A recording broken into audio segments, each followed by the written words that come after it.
So, but what are your thoughts on meme coins and them staying around? I actually think they're like a funny thing to exist. I think there's something very funny about the fact that like every time there's like some major event, people will start making a bunch of meme coins about the event. Like, you know, when the bridge collapsed in Maryland. I saw that, They're like a million meme coins. And like, then you go look an hour later and it's like, oh, there's only 2 of them that have a ton of liquidity.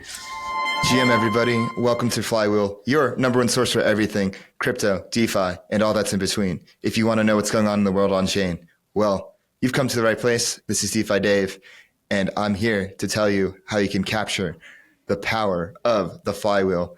And in this episode, we have on Tarun of Gauntlet and Robot Ventures. We have on Chunda of Ion Protocol, who is a guest host with me.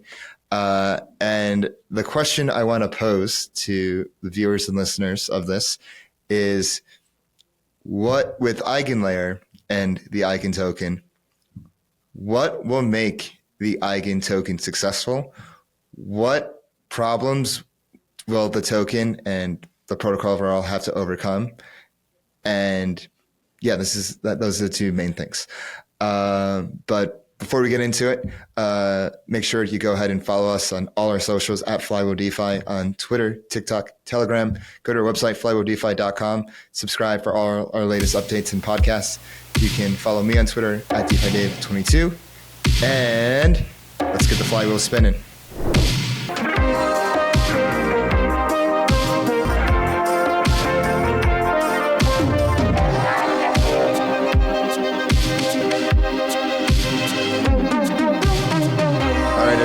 Welcome back to Flywheel. I'm your host, DeFi Dave, and here with my guest co-host, Chunda. Thanks for joining us, Chunda.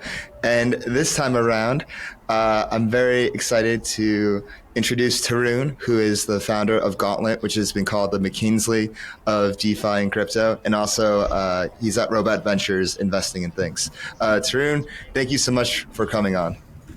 Hey, excited to be here. Yeah. To get right into it, the big, talk and topic of the week has been the Eigen token and the Eigen airdrop. It's, stoked a visceral reaction on Twitter, to say the least, but I want to go into the tokenomics itself. Have you read the white paper at all? Like, what do you think of it? Do you think it's sound? And do you think the strong reaction to it is valid or overblown? Yeah, look, so I actually had read the paper before it came out, and just for giving feedback. And I think it describes the problem space very well. I think all the previous sort of writings on restaking sort of describe a high level description, but they don't kind of describe the problems that in some level of detail that need to be solved. Now, I think obviously there's a lot more that probably needs to be done, right? Like, I would say that there's not like full security proof in the paper. I think a lot of the forking stuff is still a little like there's a lot of details that need to be filled in, but all in all, I think it like lays out the problem well. I think what are the problems? Well, I think, how do you think about this notion of attribution in decentralized systems? Like, in order to penalize someone, I need to have a way that I can attribute that they made a fault in a way that, it would take a super majority to falsify that fault. So I can't get slashed for not doing some event that because everyone else hates me or something, right? Like, it has to be some notion of attribution. So I think when you think about these systems, in the case of like very objectively attributable things, like, hey, 2/3 of the network agrees that you missed a slot. Like, you won a slot, you didn't send a block. Okay, you get slashed. That's like a very sort of more attributable thing because it's time bounded. There's only a certain window of time in which everyone has to respond. And then B, it's like, hey, there was no block. Like, if there was, prove that you actually made it and that enough people had it, right? Like, part of the rules are that at least 2/3 had to have received it in that time window. So that's sort of like, in proof of stake systems, an attributable fault. And I think, all slashing that exists effectively only really can give you get formal guarantees when you have really attributable faults. And I think obviously in something where like Eigenlayer, where the AVSs are potentially doing something that the base protocol cannot attribute for a bunch of different reasons, but let's take a simple example of one, which is suppose that 1/3 of a proof of stake network set of validators are restaking and validating an AVS.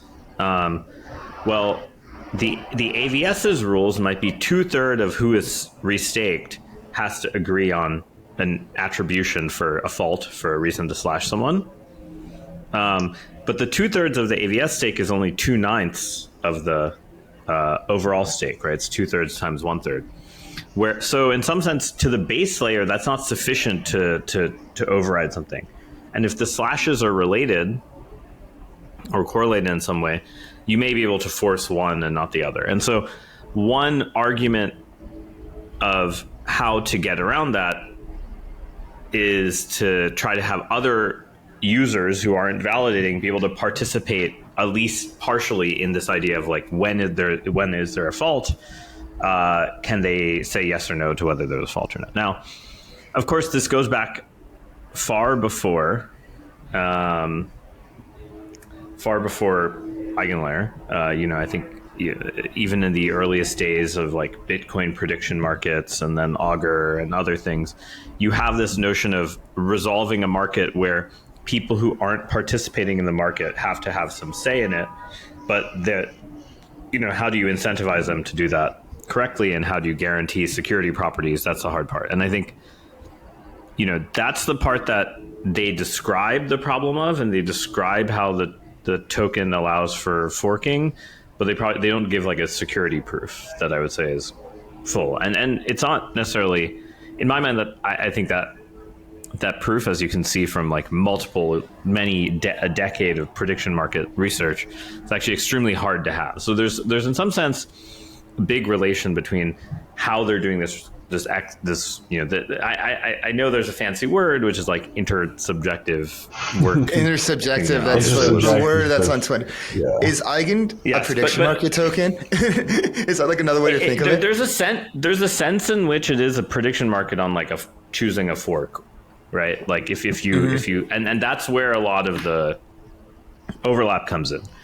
I think of course, like I said, I think there's work on, I prefer thinking of it instead of in terms of, so the way the name comes from, right, is like, I was talking about slashing that are attributable, right? Attributable meaning like, hey, you didn't send a block. 2/3 of people say you didn't send a block. We're slashing you, right? That's like a pretty clean one, right?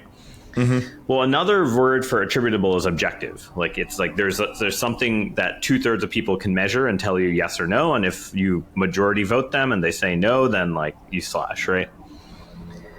So the intersubjective is supposed to be like it's the opposite of objective, but it's subjectivity across multiple groups, right? Of course, crypto Twitter has no notion of nuance, so no one bothered trying to understand where the word came from. They just were like, making fun of it. I remember like where did the word come from? Smokey making fun of the etymologists in the basement at Eigenlayer or whatever. I saw that tweet. Those are the real cooks in that basement. Yeah, I think people. The word comes from what I just said, which is like normal, like slashing that you can do for sure is this like notion of objective slashing. Objective, yeah, and subjective is the opposite. The intersubjective is like there's multiple groups, like different groups of validators who have to come to this agreement. So it's like you have this subjectivity between these different groups. So that's sort of the correct etymology. I do think it's like kind of a word that trips people up. I prefer thinking of it as like in the same way that in data availability sampling, like in that you have in Celestia. Or EigenDA or anything that will be using that. All of those systems work by having light clients, so clients who aren't validating every block, but clients who might be submitting transactions or reading some chain state, but not the whole thing, and validating small pieces of it. they can participate by giving you like statistical proofs of random parts of the blockchain in some sense.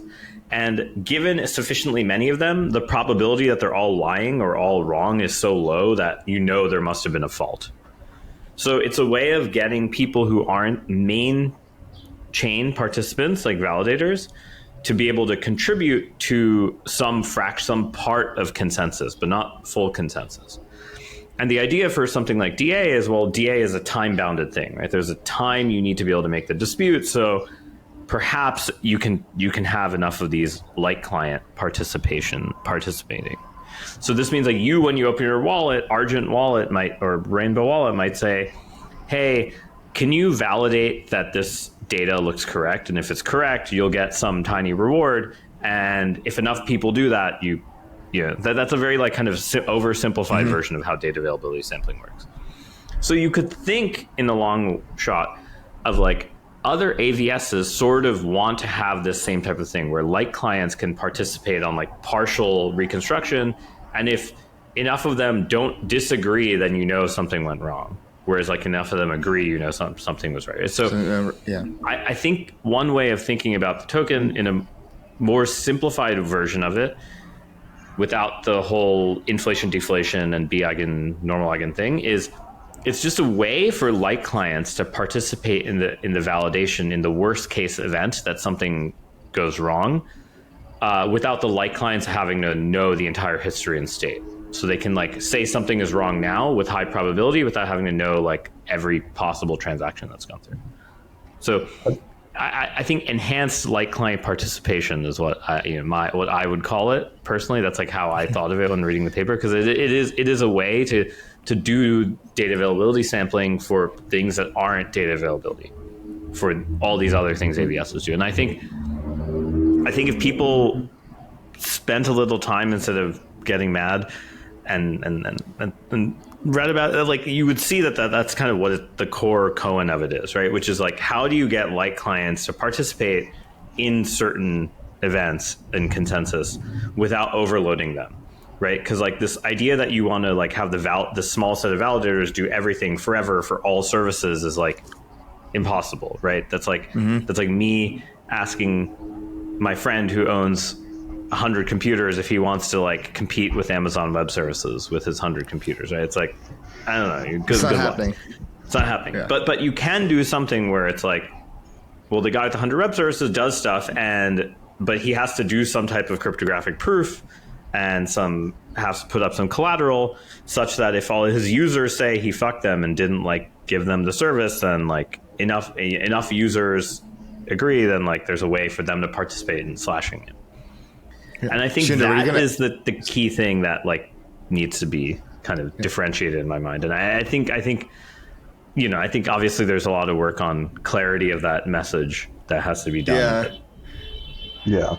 I'm curious here. I think one of the biggest other questions about the paper is not only like, because once you understand the function of Eigen, it's a very interesting concept. I think there are some people who have crossed that threshold. I think another large question that then immediately arrives to people is, which was kind of justified a little bit in the paper, but I'm curious like your view on it in particular, is why do we have to create another asset to represent this?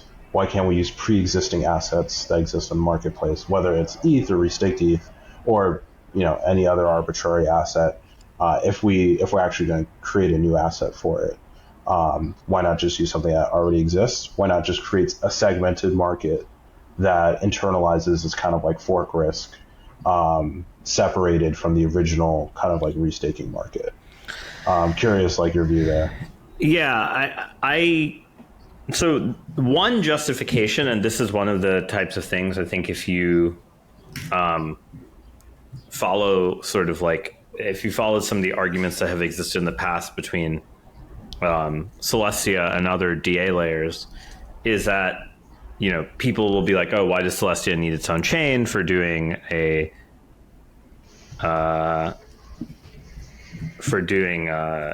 DA, right?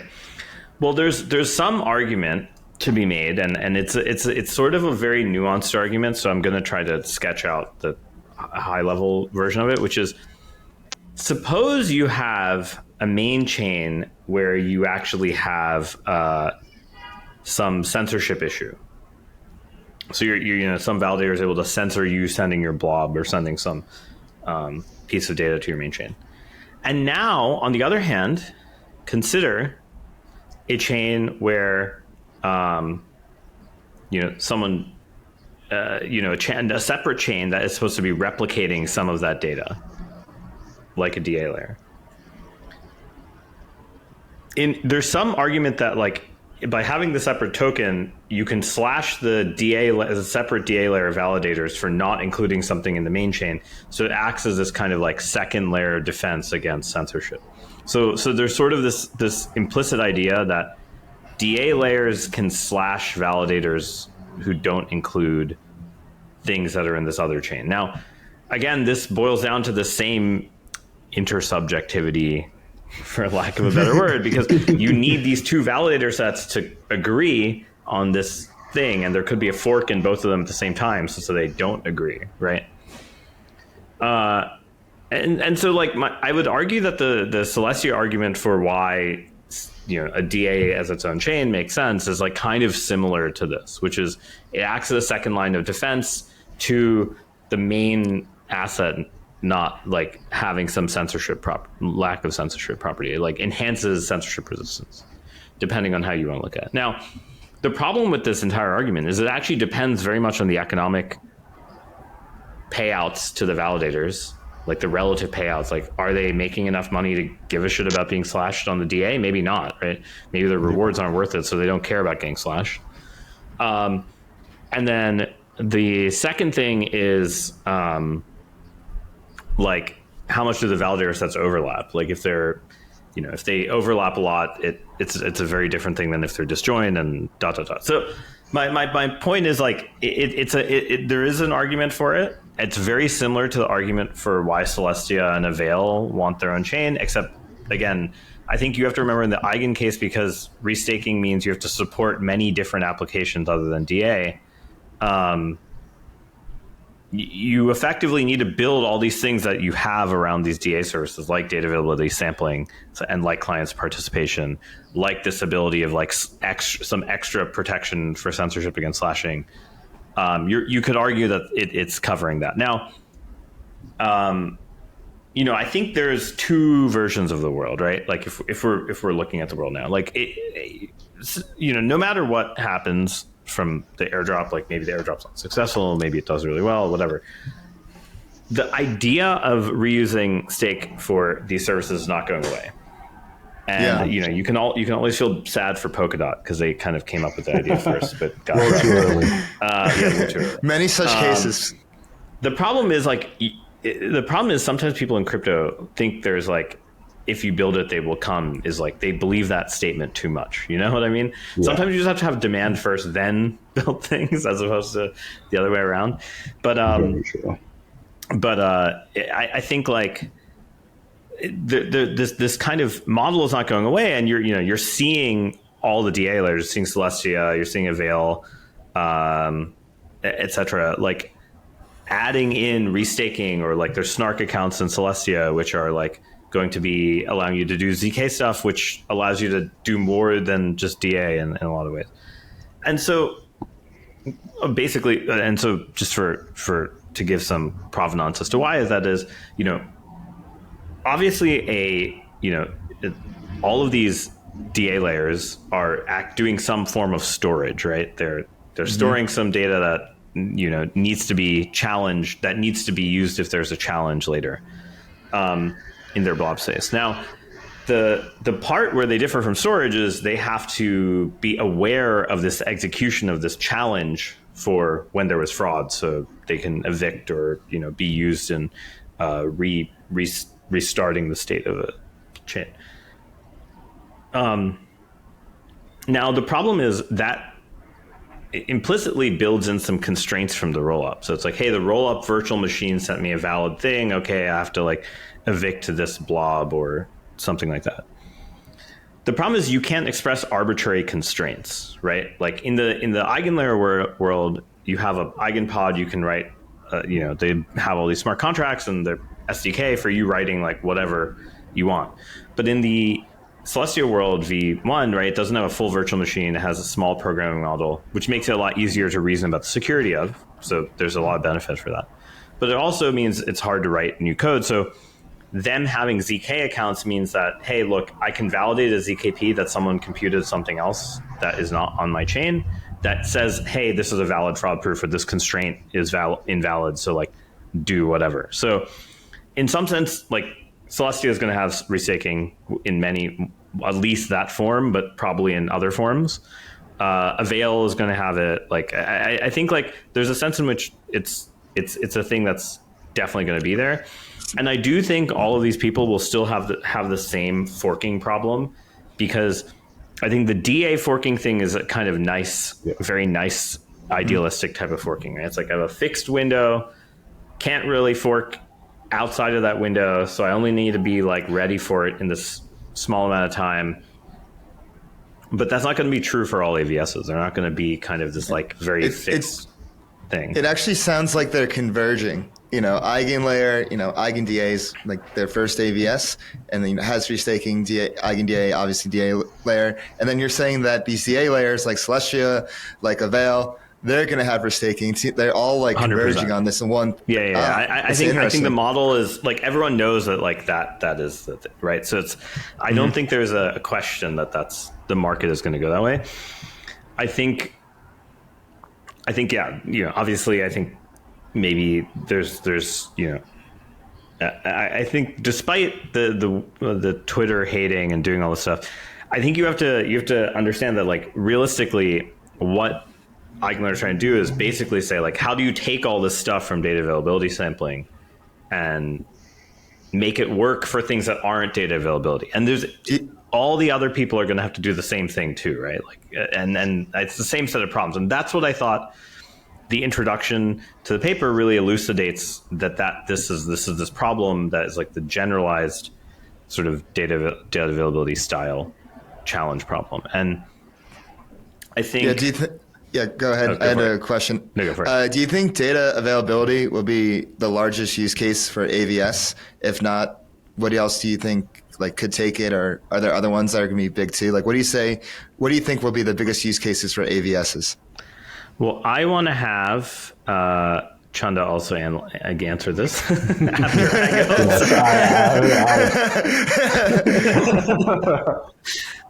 go. Sure, I'll share as well too. You can start though. Yeah, I know. So I think like, even though I don't know what will consume this co-processing type of stuff, and I'm not saying the co-processing that's like, oh, I ran a language model for you. I mean, like, it could be a much simpler model. It could be much lower capacity, but something that just like sucks on the blockchain to execute. Like, I think like that type of stuff to me is super interesting. Now, the question is like, does it need ZK or not? That will kind of, that's going to be the harder part to determine. Like, obviously the ZK stuff is like necessary for these really high value things, which are like closer to DeFi. But then these like applications that are like less high value, like Friendtech or Farcaster or something, per interaction. Sorry, I'm not saying the network. I'm just saying like on a per interaction. Yeah, on a per interaction basis, they're kind of lower value. I think those ones, I don't think there's a reason for them to pay for ZK. It's like way too expensive on a, and I don't know how much the extra premium of that security matters. So there's gonna be a spectrum of those. I don't think it's gonna be this like AI on the blockchain stuff, which is just a meme. But I do think there's a lot of like lots of expensive calculations that people do off chain right now that could be done in a co-processing manner and will be done on chain. Now, obviously, I think there's a ton of places where people are like, oh, we could just replace something someone's doing right now. And it's a little less clear, because I do think the MEV type of stuff is also quite large in this world, and like that is the hidden cost to these types of things. But I just generally I think I like the co-processors. Again, I'm not so sure on the ZK side. I definitely feel like the more economically the ones that are like objectively slashable where like, hey, maybe, the coprocessor gives the wrong answer, someone recomputes it later and then generates a ZK proof as a fallback. So like, I've always thought that like you could have an optimistic coprocessor and then a ZK fallback or TE fallback, a trusted execution enclave, where like you have this optimistic thing, people stake, and then to get slash, someone has to generate a proof that they ran the same code, but they ran in ZK or TE, and they generate a proof that shows you got the wrong answer. And then when you get slash, they get some of that slash, right? So we have a very similar framework at Ion to the way we think about querying validator balances. It's like you like preempt it with centralized sources to query like validator balances, and then you can, in the occurrence or the event of a slashing, you can run the ZK proof and then liquidate. And it's this kind of same idea of like optimistically agree with something and then trustlessly verify if you actually need to pursue the like, or kind of punish the aberrant action. Yeah, exactly. So I think like this optimistic and then ZK after type of thing is like literally the best middle ground. I think like the pure ZK is really expensive and the pure optimistic is like, well, okay, then might as well just be totally centralized at that point. So it's like, I think there's kind of this middle ground, and I think like because there's so many teams working on either side of that, they will converge to the middle. Yeah. So. No, I totally agree. I like, so one of the things, like my North Stars on kind of thinking about AVSs, because I think there's an interesting question that you asked, Dave, which is like, what are the biggest or most important AVSs? I think the way you answered it, Tarun, is like, what are the AVSs that could directly justify kind of like the cost of capital required to like secure their systems? Which is less than saying like which AVS will have like the biggest market cap. I think that's a very interesting way to frame the question. I totally agree with that, because the cost of, or for the coprocessor side, because the cost of compute that you're saving can directly be translated, like some spread of that can be directly translated to value that you share with, like the restaker, right, or the person who's providing that security. I, to a certain extent, think of this the same way for one of the use cases that I'm really interested in, which is this idea of like cross-chain settlement, chain abstraction, bridging. I think this idea of like right now we have two different types of kind of philosophy around security for bridging. So one is the traditional, like you stake some capital to secure a bridge, the nodes get slashed if they ever kind of perform an aberrant action or say falsify the data that's being passed through the bridge contract. And then you have this other model, which is, okay, this is the intent-based model, which is like, okay, let's outsource the risk to someone else who takes on that risk, that reorg or that falsification risk. And then, they get compensated in order by taking on that risk. And even in the traditional like chain setting, like you still have to pay out validators. So they still kind of get some form of payment. I think there's some kind of convergence here with both of those systems where you're effectively at the end of the day paying for security / insurance from some counterparty. And there's a cost there. And that cost inherently has value because you're transferring value from one place to another. And I think to me, it's one of the most like economically sound reasons to use restaking, because inherently the transfer of value and the inheritance of the infrastructure risk or the network risk by some counterparty, whether it's a validator or whether it's like someone putting up some kind of collateral, justifies like the cost and use of specifically shared security as well as just like generally security, security just by restaked assets. And this is, I'd say, runs the kind of middle ground of being intersubjective and perfectly objective, depending on what kind of messaging that you're transferring cross-chain and then the verification framework you're using. So I'd say that's the thing I'm most bullish on. The thing I'm most bullish on for intersubjective slashing in particular is deepen systems and like watchtower networks. this is another thing where it's a lot harder to price the value of watchtower networks and of like verification of services rendered.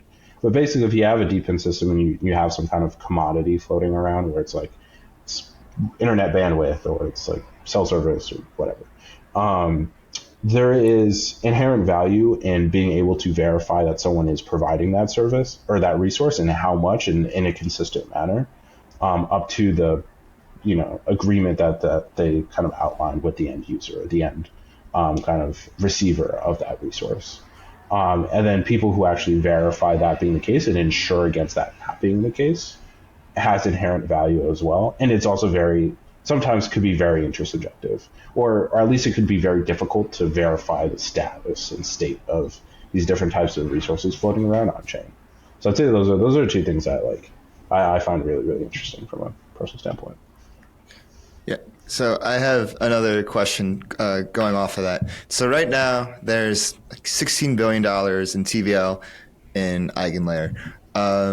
That's a lot of TVL. Do you think that's the supply? Do you think there's like enough demand in AVSs right now to get a solid yield for that 16 billion? What do you expect the yield to be kicking off when that whole system like starts and whatnot? Yeah, look, that yield is not going. If you're expecting 10% or whatever, like I don't know what to tell you. That's like Ethereum fees level, right? Like I'm not trying to, or at least close. I think it's more likely that obviously the 15 billion is going to have to be subsidized. So subsidies are going to come from a lot of places. Obviously one subsidy is, the AVSs themselves will likely have tokens and pay incentives. Two, I guess the LRTs will also have tokens. So there's obviously going to be some incentives spent to try to make up that difference. Will those incentives be like, $150 million worth per year? That's not clear, but I wouldn't be surprised if it gets close. I think the better question to ask is like, in 5 years, will the AVSs be able to support like a 3 to 5% yield on what's there? And I guess my argument is that, there is a thing to remember, which I think people kind of forget, which is, why did people to some extent rush into restaking? I mean, there's a lot of very ETH rich people I've talked to who are like, I don't even know why I put, X $100 million in. It just sounded like putting into Lido early. And like, I think there's kind of some truth to it, which is like, hey, actually, for a lot of people, they're still getting their staking yield. And so anything extra is like gravy. And if there's no slashing right now, like what's the difference to that? You know what I mean? Like, yeah, they maybe will be unhappy with some airdrop for a little bit, but they're still probably getting excess yield that was like relatively risk-free compared to the other things I could have done. So I feel like there's a little bit, that's where I like find the people whining on the internet a little like insufferable. I'm like, sure, it's not, if you lost principal, sure, but like, come on. Yeah. The way I view, I guess, the fees in the long run is like, if we take the set of roll-up fees right now, like imagine in a world where all decentralized sequencing and shared sequencing is somehow done via something that looks like restaking. The question is like, if I add up all the fees of all the rollups right now and I multiply by like some multiplier for, how those fees are going to grow over time, like, I'm just to give some comparison, like right now, Optimism is doing like 65K a day in fees. Arbitrum is doing like 30K a day in fees. 30K a day in fees is like 15, let's call it 15-ish million, 15, 16 million. For Optimism, that's 6.53, 19, like 23, 22 and a half, 23 million.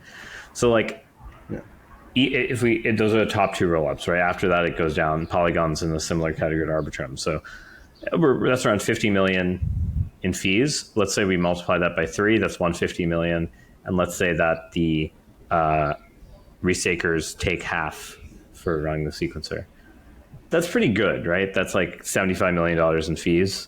Now, obviously, this is assuming some concentration effect. Question. Is this fees or is this actually a take home?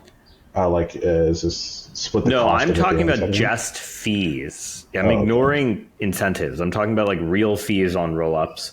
And, right now, those fees, a lot of them are going to Sequencer. I mean, the Sequencer does have to post to mainnet, so it's not like it's totally free. But the idea is just like, blobs are really cheap right now. So I feel like you might as well count the fees, right? At least for now. Yeah. But, I'm just trying to get some back of the envelope numbers from like real fees that are made, right? So like 3x the usage on rollups doesn't seem that crazy, especially with all these new rollups. Like, and so, like if say like most of the decentralized sequencing and shared sequencing is done in restaking like systems and 50% of the revenue goes to them, the other 50% to like whatever burns and token, the L2 token somehow, then that's $75 million in fees, right? $75 million, there you go. That's 5%. So I'm just trying to give you like some back of the envelope numbers for what it would take. And it doesn't seem that crazy if you can get the roll-up market. And then after that, it's all these new markets, right? And the new markets, you have to predict some growth rate for. So I would say that's not... Right. It's 0.5%. Sorry. That's fine. My bad. Yeah. 15 billion. So 1% is 150 million. So 0.5%. So you're getting 0.5% yield from rollups. So the question is like, how are the other places kind of that'll generate yield? And the question is like, is there anything else that you can think of? That's the part that I still can't. That's the hard part. Figure out like will these coprocessors generate that much? I feel like the coprocessors are kind of closer to DeFi protocols than they are like in terms of fee generation than rollups, which means that they'll be like very spiky. They'll like generate no money most of the time, and then every once in a while there'll be like some big event, like huge market crash or something. Like a DTAG or something. I just think a curve. Yeah, something like that is like always the biggest fee generation day, right? So it's like I kind of feel like coprocessors will look like that unless like rollups, which are more consistent. So long story short, I don't know if they're going to get to like 10%, but getting to like 3-4% doesn't seem so crazy. So like the question is, can the subsidies survive until that point to make it to that? Yeah, I want to shift the conversation a bit to Bitcoin, because right now we're seeing, Bitcoin staking, whether it's like Botanics or Bitcoin restaking with Babylon coming online. And I listened to an interview with Wart, and you were talking about how with proof of stake, there's basically this opportunity cost of should I stake or should I go into lending markets? And there's this kind of game theory at play. So what do you think that like Bitcoin staking or Bitcoin restaking is going to do to Bitcoin? Like what kind of challenges does it pose? What kind of game theory will be at play? What are your thoughts on the ramifications of all that? Yeah, the problem with Bitcoin staking to me in a lot of ways is like, it's a little bit like the bridges from Bitcoin argument. It's like very hard to do like a real bridge per se. You really are kind of doing a sidechain. So it's like the restaking stuff feels like that. I mean, there are ZK bridge protocols that people are making, which are like many rounds. So like will be slow on Bitcoin. So it might take you like 4 hours to bridge on and off, maybe more. But you can be sure that you're actually bridging. So versus sidechain. So I think the security model is also very different, first off. And so it's like hard to compare. And secondly, I just don't know, like, if you look at Bitcoin side chains like Stacks and whatever, ignore their marketing. Like there really is still not quite, it's like basically sidechain plus plus. They're still never getting that much organic demand. There's like way more demand in like ordinals and runes and like the like metadata trading than there is in this like sidechain stuff. So it doesn't make me particularly bullish on the Bitcoin staking side. I just feel like culturally the people there don't want to do that. and I don't know if you're going to convince them. Like they've had all these opportunities forever with like every possible Bitcoin derivative that's existed. So Yeah. I'm not so bullish on it, to be honest, for that reason. Now I could be totally wrong. Like, but it's not a high confidence. I'm not bullish. Like I just am not convinced these Bitcoin whales are willing to do that. It's like that. That's that's the thing. If they would have done it, they would have done it by now. Yeah, I feel like they've had so many opportunities, and it just like makes me feel like it's not true. But I feel like I've talked to some Bitcoin whales about Bitcoin restaking, and they're like, "Oh, this sounds fake," and I'm like, "Okay, well, Does that mean you're bearish Bitcoin L2s, or what are your thoughts on Bitcoin L2s? I mean, again, they're like, I prefer to think of those as like centralized exchanges that happen to do slightly better settlement to Bitcoin. They're centralized exchanges in that like their L2 is like pseudo centralized, and you're trusting their bridge, their on and off contract, and it's just kind of not really a L2 in the normal sense. Like they're not even like trying to have like a withdrawal mechanism that isn't like centralized in some ways.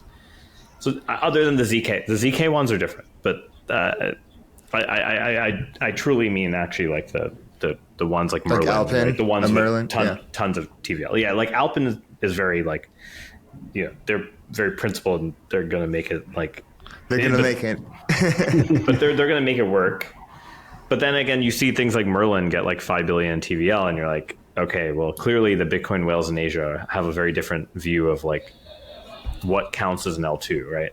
And even in Dubai, I was in Dubai, I took a picture, and like, people were just like talking about Bitcoin L2s, but then I asked them, I was like, okay, well, an L2 usually has to have some withdrawal hatch mechanism for you to take your funds off. Like, have you thought about that? And then they're like, no, it's just something where I send to this Bitcoin address, and then all of a sudden I get some Bitcoin on this other wallet, and then I use it and buy an NFT. I'm like, okay, so it's definitely still a sidechain, because like you look at the code bases, it's like they're not really L2s. And then someone told me like, oh, well, that's because that you Westerners are using L2 only for this one thing, but it could mean many things. And I'm like, okay, it means this thing. So I was just like, all right, you know what? I think I've just kind of been like, all right. So it's like hard for me to get excited, other than like the Alpins of the world, because they're like those are actually real, but then the usage are all on the ones that are not. Yeah. So. In Dubai, I know it was like a few weeks ago at this point, other than like the floods and shit, did you have any like valuable takeaways or anything, any astute observations, anything like pop out at you, being in Dubai?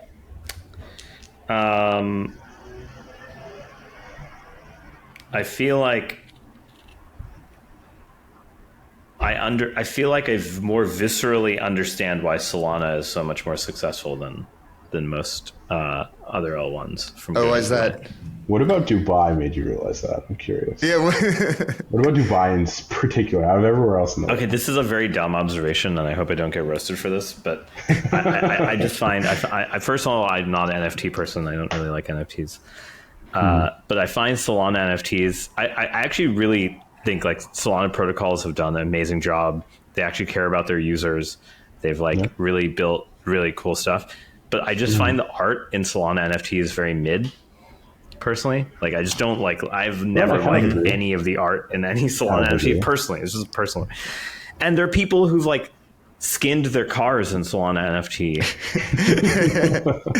You know what I mean? Like, I was like, whoa, this is crazy. Like, I saw like a Porsche or something with like some like whatever the Solana monkey on it. And I was like, holy shit.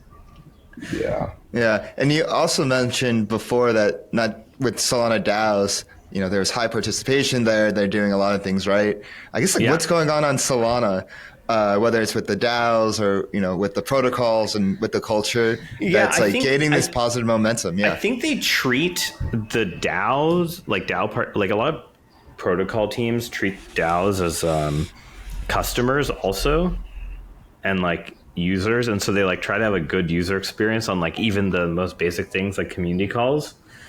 There's a lot of protocols you go to community calls and it's like, so this week we submitted PR number 69, which changes this CI file, and now we're running a test for this that clears up audit 320 findings. But I think there's a lot of like in the Solana world, they actually try to make it fun. It's like even for like DeFi protocols, it's a different game. So I think that's one thing I really like that I've seen. They just like have a lot more energy and enthusiasm in that way, and I think obviously they've gone through a lot, and I think that camaraderie has made them like make a better kind of. So they've done a totally different thing. Obviously, Ethereum's still the king. I think like there's a world in which if all of these types of things that Chunda was talking about, like the interop stuff and aggregation stuff, I kind of think in the current meta, there's in my mind there's really sort of like 4 ecosystems. Ecosystem 1 is Solana. Or sorry, 5 ecosystems. Ecosystem 1 is Solana. Ecosystem 2 is probably Near, Sui, and Aptos, and all L1s after that, probably in that order. Ecosystem 3 is AVSs. I'm sorry, these are not ranked. These are just like, I'm saying like I'm just categorizing them. Like it's sort of like clustering the ecosystem. Solana gets its own though. That's the difference between Solana. The other L1s are kind of together. Solana really gets its own. Ecosystem 4 is the aggregation layer stuff, which I think it's not just Polygon. I mean, Polygon certainly created the meme around it, but I think there's a lot of teams working on things around this idea of doing aggregation, which is sort of in my mind the end game of a lot of this cross-chain interop stuff. But we actually have to get it working and whatever. But like if it does work, then like maybe the liquidity issues become moot, and Ethereum UX can go back to being like Solana. And then the final ecosystem is just like the L3 roll-up world, which I don't know how to think about it right now. It's obviously growing, but it's like kind of it's a sort of different beast than the other ones. Well, I feel like L3. Oh, I'm counting L2s. I mean L3s and L2s, but like I guess the thing that people are always hyping as things launching on L2s nowadays are not protocols, but L3s on my L2. Yes. Right. So. Yeah, I got it. Speaking of things that are launching, SHIB announced recently that they're launching a fully homomorphic. Wow, those dog coins are such assholes. Sorry. Sorry, it's been a long day. Fully homomorphic encryption. Sorry, I'm gonna get roasted for that. Yeah, they're launching that blockchain, which I find interesting that meme coins are now launching. They're going into this space. What are your thoughts on it? Well, as an investor in a lot of FHE stuff, I'm obviously happy to see more, to be honest, because FHE is the thing that like really got me into reading crypto papers when I was in college, because like that was when it came, like Gentry's thesis came in 2010 or something, and I remember I like read that, and that was the thing that made me go like, wow, this is actually crazy that this shit even works at all. I think it is obviously the final boss. It's not investing in that stuff is not like investing in, DeFi protocol or L1, right? It's definitely going to take a lot longer. But I think FHE and ZK combined just like have the ability to make so much stuff way more efficient. What do you think the timeline is for encryption Nirvana? Encryption Nirvana, yeah. So like, I think I've softened my stance over time on TEs. I think like if you want to have encryption Nirvana today, just use a TE as to get an idea for like what the UX you want is. Maybe not the developer UX. The developer side could be a lot better, but the user UX. And so I think like, I think FHE is not tomorrow. It's, I think the FHE rollups like Phoenix and Inco, they will definitely be able to launch and do a lot of cool stuff. But there's a sense in which a lot of them are acting to some extent as like FHE co-processors that do small computation bundled with a public rollup. Because like you in some ways you don't want to do everything totally in FHE. You do want things like the supply of the blockchain to be public because inevitably blockchains are actually, like most human things, have some public state and some private state, and you need to have a separation. And people won't use things if it's fully private in some ways, as we've seen with privacy chains. And the other thing is DeFi doesn't work in a fully private world, right? Like if I tell you there's an AMM, but it's not telling me the price or the slippage when I make a trade, like why would I use the AMM, right? Like finance inherently needs public data. Like it inherently needs some amount of public data and some amount of private data that creates the public data. And you have to have both. And so I think the way their FHE rollups are thinking about it, at least, sorry, I should specialize to I know a lot about Phoenix Inco and I have no clue about SHIB, but I heard Zama talking about it a bunch. So I have no clue what to make of SHIB's rollup.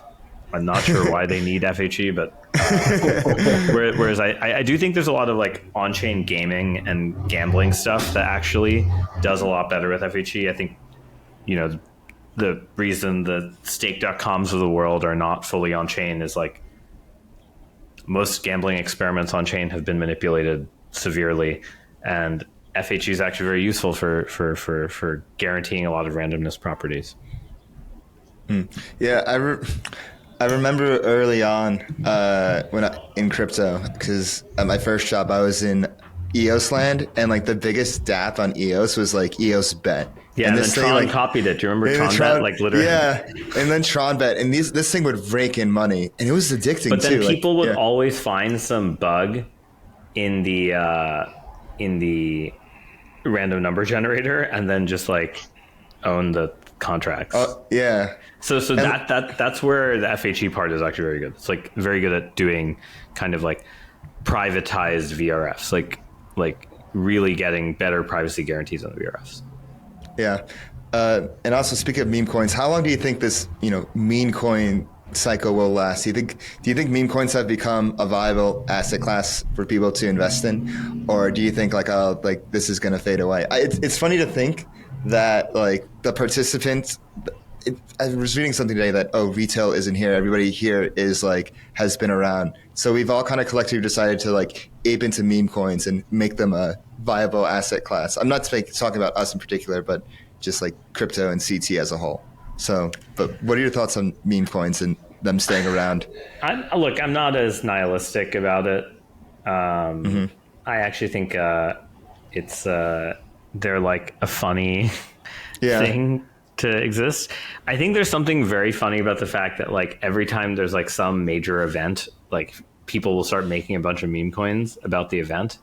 When the bridge collapsed in Maryland. I saw that, yeah. They're 1 million meme coins, and then you go look an hour later and it's there's only 2 of them that have a ton of liquidity. I kind of like this idea of meme coins as people voting on social events. Yeah. But I don't know. People want to gamble, and it's that's it. I don't know what to say other than that.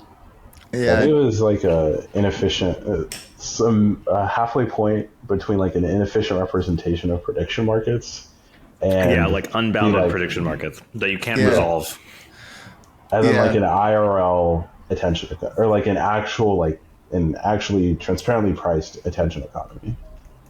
I think there's something there, but there's definitely something there. Disorganized. I don't know how to productize that. I think they work better than prediction markets, because in prediction markets you're kind of limited. There's only like so many like yeses or nos, or like I think this event or that event's going to happen. With like a meme coin for a certain event, let's say like a presidential election, I can go buy like Bowden, and the upside is infinite, but also the downside's infinite. With prediction markets, it's like it's an order book, so there's only so many yeses and nos. Yeah. So. Yeah, I mean, look, I think it's kind of interesting, but so. Yeah, it's kind of like I don't know if I think I feel like the nihilism part I think was a little overblown. Same. Yeah, they're fun and they get people excited. What was the saying? If you give a man a slot machine, he'll learn to lose his money. But if you give a man a meme coin, he'll learn to gamble forever. Who quoted that one? I don't know. I saw that on somewhere online. I don't remember, but it's like I'm gonna need someone to find. Because the meme coin never goes to zero, technically. True. There's always hope. Unlike the slot machine. Slot machine takes your money and bye bye. Another thing I want to move to is since you work in risk, possible black swan events this cycle. What do you think people should be looking at? That no one's really talking about yet. I mean, like last cycle we had like Luna, this cycle people are talking about other things. What do you think like people should be wary of or like have like caution towards? I think obviously the idea that certain assets are pegged, and then people taking leverage on those assets thinking they're pegged is always the source of things blowing up. So abstractly that I like how you worded that. There are a couple places that applies. There are many places that applies. In fact, a lot of like cross-chain stuff that also applies. I mean like bridges and stuff? Oh, that's true. Yeah. Chunda, you know that all too well. Yes. So I think like that's obviously the place, like don't take 100x leverage on something that's already a derivative. Look, I'm not trying to tell you what to do with your money. If you want to do it. I'm just saying I wouldn't do it. Sorry, I should. Fair. And moving on a bit, getting a bit lighter here. Where did your obsession for sugar-free Red Bull came from, and how'd you get them to send you free shit? It's a great question. I feel like it was in high school. I just like started drinking it, or in college. Well, we lost Chunda, but I just started drinking it because I always just like had to stay up late, and I was like a late night person, but I had school at like some fucking horrible hour, like 7:30 or whatever, because like I don't understand why they make people go to high school. I don't know. Yeah, it's like so ridiculous. Kids waking up at 7:30. You think they would let the kids sleep? I know, it's like, come on. But and basically like I would always like keep falling asleep in class in high school, and like the only thing I could easily always have and like quickly chug was Red Bull, like energy drink. So then I just like had one all the time. And then it just became a meme. It just became a thing, yeah. Yeah. And it's just so efficient compared to coffee, right? It's like, oh, it's cold, it's ready. It's like you can have it whenever you want. And I think I just got so used to the taste that like I can't drink the sugared one at all. Sugared one tastes so weird to me. And I've never liked all the other energy drinks. I find a little too weird. A few moments later. Yeah, so I was going to say, your Red Bull obsession reminds me of my like Arizona obsession, because I'm just like, and I'm thinking like, how did he real stable coin? A real stable coin. Well, yeah, with Arizona, that kind of happened quite naturally because I just wear like shirts, like all kinds of. Actually, yeah, that's right. Your shirt looks like it's Arizona. This is actually from the Arizona website. Arizona makes very high quality clothes and merch. Wait, really? Yeah, go to their website. They have like sick jackets. They have puffer jackets. Might have to cop one. Yeah, and like for me, like whenever I went to conferences, people would recognize me for my Arizona shirt, and so then I'm just like, I'm gonna commit to the bit, and then I just like, and then I did, and got the tattoo, changed my whole wardrobe to cherry blossoms, and I'm still running with it, and I'm hoping they sponsor me one day, or like send me like Arizona like they sent you Red Bull. That I sounds believe awesome. it. Did you have a connect at Red Bull, or how did that happen? So I guess like because I was doing chopping block, there was just like a lot of people who listened to it, and some woman who listened to it, or no, sorry, this guy who listened to it. So what? I forget that. This person who listened to chopping block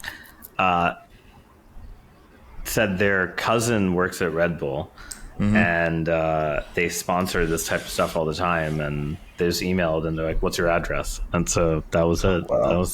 That was real. I mean, look, maybe you, now that you host this podcast, Arizona is going to be like hitting you up like, "Yo, we're going to send you free Arizona, but you got to shill it." Yeah, if any of my listeners, know somebody or have a family member that works in Arizona, feel free to hit my line. I was going to also say the Chopping Block is like one of the few podcasts I listen to on a consistent basis. I just like people that work in the industry that have a podcast that's kind of like their side thing. It's like, and they can just share all their observations at once.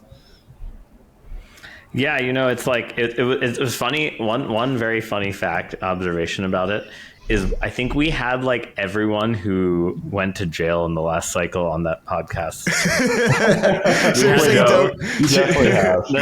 We had Doe, we had SBF. I think we had Kyle, if I remember right. So it's like, all right, well, no. It was just kind of funny that we like interviewed all these people, and then like a year later they're on the run. Yeah. Oh wait, did you get CZ though? No, we didn't get CZ. Shame. That's true. So with the Maybe all-in, he has time while he's in jail. maybe. So with the all-in comparison, who's Chamath? Who's Jason? I hate all in personally. Like I just find the people on it like obnoxious. Yeah. I would hope that I'm Friedberg because he's the least obnoxious, but Fair. who's Chamath? I don't know. No. Who's Jason? Haseeb could either be Jason or Chamath. He's like a hybrid of the two. Yeah, that's true. And who stayed? I don't know who else. Like the problem is Chamath likes getting in. No. Sax likes getting in fights, but I'm like, who the fuck is fighting on their show? It's just me and Haseeb probably. Y'all just hybrids of each of the guys. Yeah, exactly. Yeah. Although I'd prefer to just stay Friedberg. Stay away. Stay away. All right, we're gonna wrap this up, but before we go, we like to do a lightning round to get to know our guests a little bit better off chain. So, just 3 questions. The first question is, when did you first touch the chain? And sex doesn't count. 2012, 2013 Bitcoin. I also had some Prime Coin. I was mining Prime Coin. Oh. And then, what is the name of that defunct chain that there's some other chain I was mining. I forgot. But yeah, it was like those. I think I had some Coinye West. A Coinye. Nice. But like, I have no clue where the fuck that wallet is. I once was trying to look just for the lols and I like couldn't find it. And I have a feeling it was like on some laptop that I recycled. So bye Coinye. Real burn. Yeah. The best part about all these old chains is that they all had inherent burn mechanisms of people fucking losing their ability to get wallet.dat to work. Burn built in. Built-in burn. What would be some advice to your younger self? Don't sell all the Bitcoin that I No, mined. you can't do that. In 2013. That doesn't that one's fucking easy. Like Well, that's why we say don't do that answer. You only said that after I gave an answer, buddy. Other than that one, what would be, advice to your younger self? Probably finish this fucking album I once was making that I never finished. You had an album? I used to produce techno. So I if I could just stop working and I would go do that. My old roommate, God bless him, when in 2019 when we were stopped living together, he was like, I'm gonna work on an album. He's a musician, makes all kinds of EDM, hip hop, kind of hippie sabotage, hybrid kind of stuff. And he worked on this album for 4 years. He was such a perfectionist. I remember we were living in Brazil. He was working on it there. All throughout COVID, he was working on it. And he finally pushed through and finished it after 4 years. So shout out Arnik. He's the only Arnik. So if you just Google Arnik and you can find his videos. But yeah, you should finish that. You should go push through. When did you start it? How long ago was it? Yeah. 2013. You should finish it and then throw a party and play it. The thing is, all the tracks ever released, I did kind of Anon-ish. So it was kind of I continued doing it. And I actually really like the aspect of kind of some of the parts of electronic music that I listen to, which is there's a lot of Anon artists who don't, and that's kind of that's my jam. And final question, who would you recommend as a guest? Who would you want to see on the show? Gort. Oh, I had him on. Well, yeah. All right. Well, then, a Balloon Lover. Who's that? Oh, Xerox really? Balloon Lover. That's an interesting one. He's one of the Anons. Is he venture apologist? Yes. Oh, he's so funny. I would love to get him on. Yeah. Okay. Yeah, that's a good one. I feel that's got to be up there. Yeah. Tarun, thanks for so much for going on. Where can people find you if they want to follow you? Tarun Chitra on Twitter, and probably that's the easiest place. I'm on Farcaster too, but honestly, mainly tweet. Sometimes use Farcaster. I feel like Farcaster is the type of thing where it's goes in waves. Sometimes it's good. Sometimes it's the content's stale. It's I've never been able to consistently keep using it. Yeah, I feel that. I feel like that's what everyone runs into, and so you don't ever have consistent content. Yeah. Yeah. I think it's taken off more than other things, Blue Sky. When the fuck is the last time I opened that? Once. Yeah. But it hasn't quite stuck. It's still missing something. Yeah. No, I feel that. But Tarun, thanks so much for coming on. Hope to see you again soon. Sounds good. Thanks. Everything said in this episode is not financial or tax advice. This channel is strictly for educational purposes and is not investment advice or solicitation to buy or sell any assets or to make any financial decisions. This video is not tax advice whatsoever. Please talk to your accountant and do your own research.